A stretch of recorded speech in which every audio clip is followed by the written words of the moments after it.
The first question would be the National Trust issue, the cut per se. Can you just give us some more details as it relates to this?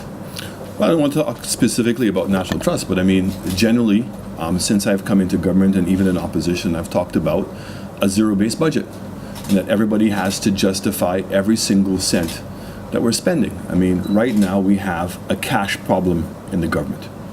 We're not generating enough revenue to cover all of the costs that we have, and we have to prioritize where we're going to spend our money.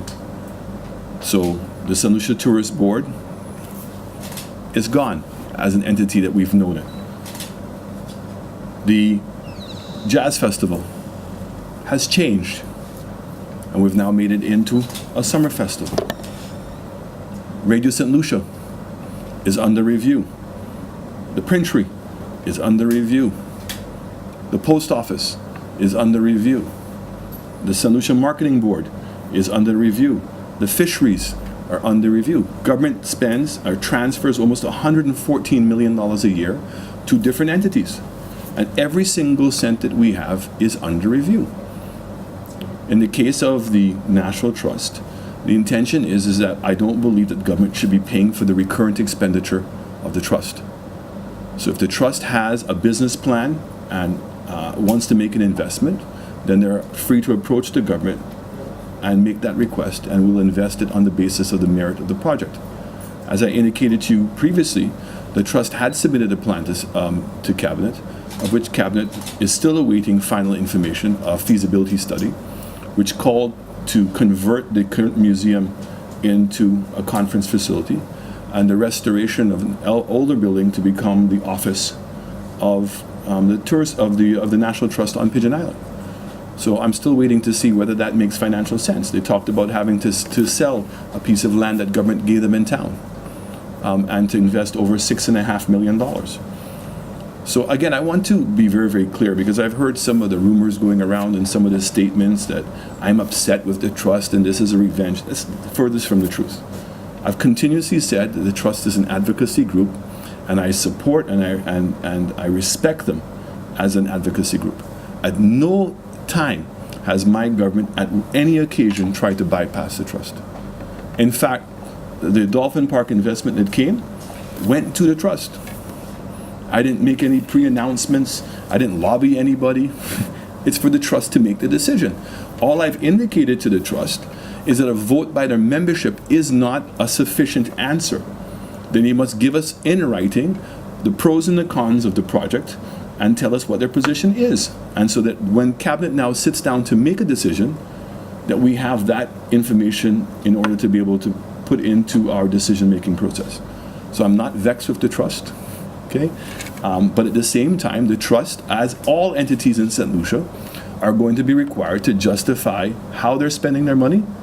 And it's my job, I've been elected by the people, to make decisions to best benefit and reprioritize how we're going about the government's business. There are too many Saint Lucians that are suffering. Too many. And who believe that government has abandoned them. And who believe that the decisions that we make on a day-to-day basis don't reflect their needs. So we have to reprioritize how we're spending the money in Saint Lucia, and if there was enough money to go around, this would be a non-issue. But the fact is there isn't enough money, and I only ask people to ask themselves, is the action consistent with everything that we've been doing? So what do you make of proposed public perception about this accent of the finances that will come into the trust? Do you think that it will, I don't know. But I just answered the question. I just answered the question. Yeah, the question is my action inconsistent? Okay? Did I not go in, did the government not go in and say that the Saint Lucia Tourist Board, as currently structured, we did not believe that it could fulfill? What did we do? Are you concerned in the matter that the information was leaked out to the public? How was it leaked out? The budget documents went to the all parliamentarians. Okay. And so therefore it obviously seems that the opposition, as they have been doing in the past, are championing the cause of the National Trust, which they're entitled to do. But all I'm asking is that where is the consistency? You're telling me you don't want a dolphin park and you're all against a dolphin park, but yet the same Labour Party approved a dolphin park. So I mean, I'm at a loss to understand the hypocrisy that's taking place. So I'm just asking Saint Lucians, before they listen to one interpretation as to what people are interpreting our actions as being, is to ask whether it's consistent. Have I not come to this podium and many meetings with you to say that when we go through the budget process that every single ministry and every entity is going to have to justify every dollar back to $1? Have I not said that? Have I not been making changes? There are entities that are continuously losing money that we put money into, and we're not in a position. If it is something that is an absolute essential, let us look at the National Trust. The government and the people of St. Lucia have vested, if I'm going to use their words correctly, our patrimony with them. What have they done to improve and strengthen that patrimony? There's an old saying that if you stay still, you're moving backwards. Have they been progressive? Okay, so all I'm saying is that the funds that we put in are being put in order to be able to improve the existing facilities. What is the trust doing itself to raise monies? I gave it a small example. I came in as a prime minister, and my wife made the recommendation that we have a prime minister's ball in order to be able to raise funds. And we raised over $65,000 for the Upton Grove School. How many times have you heard of the National Trust having a ball or a fundraising event? And again, this is not an all-out slot on National Trust. The same thing can apply to many of the different entities that we're supporting and sponsoring. And I'm asking everybody to take this thing seriously.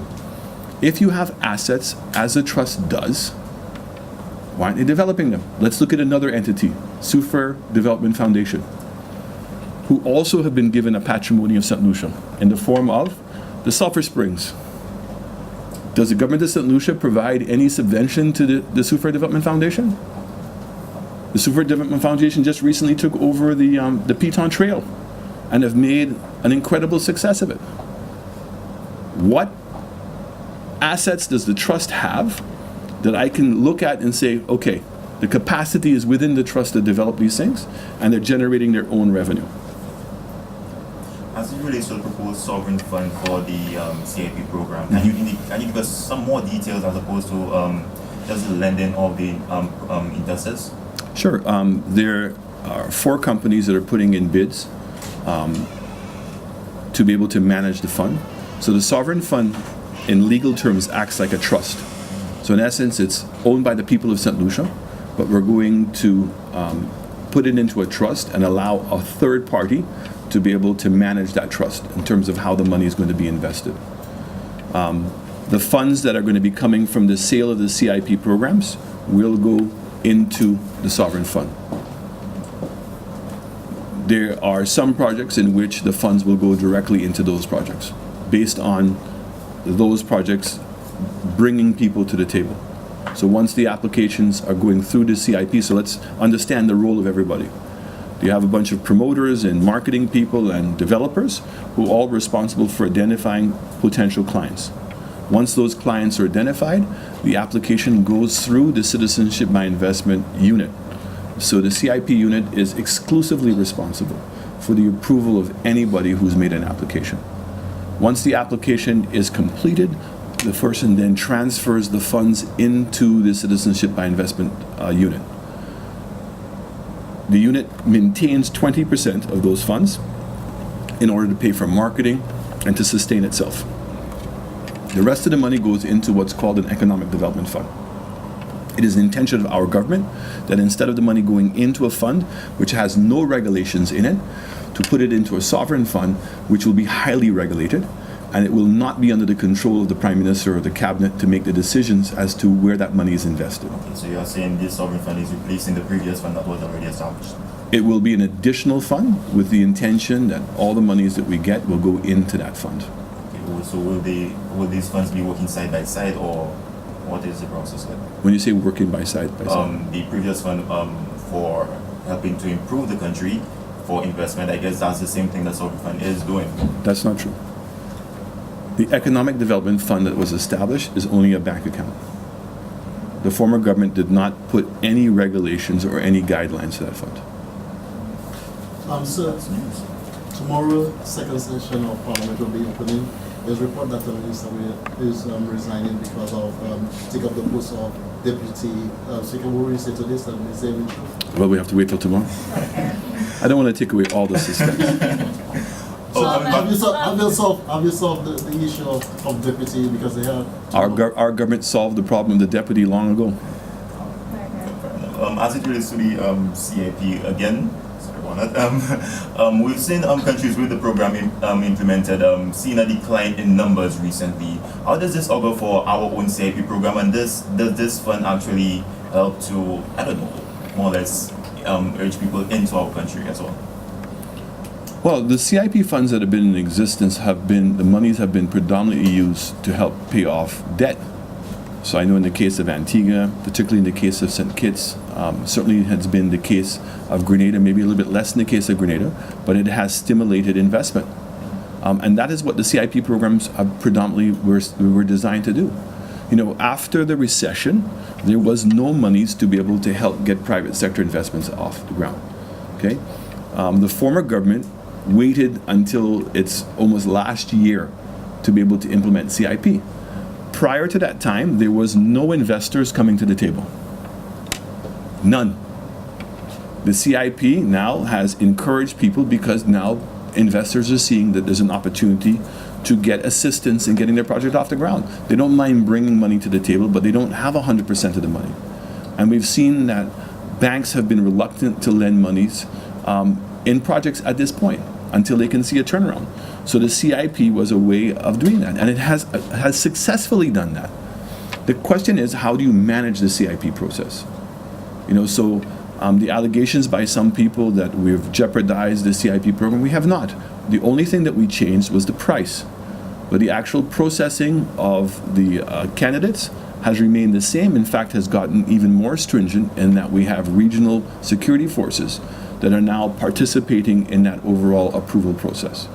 So, and we will continue to do best practices in the world in order to make sure that we are as vigilant as possible to make sure we get the right people coming to St. Lucia. I touched it. I have a question. I'm going to change the topic a little bit. I want to find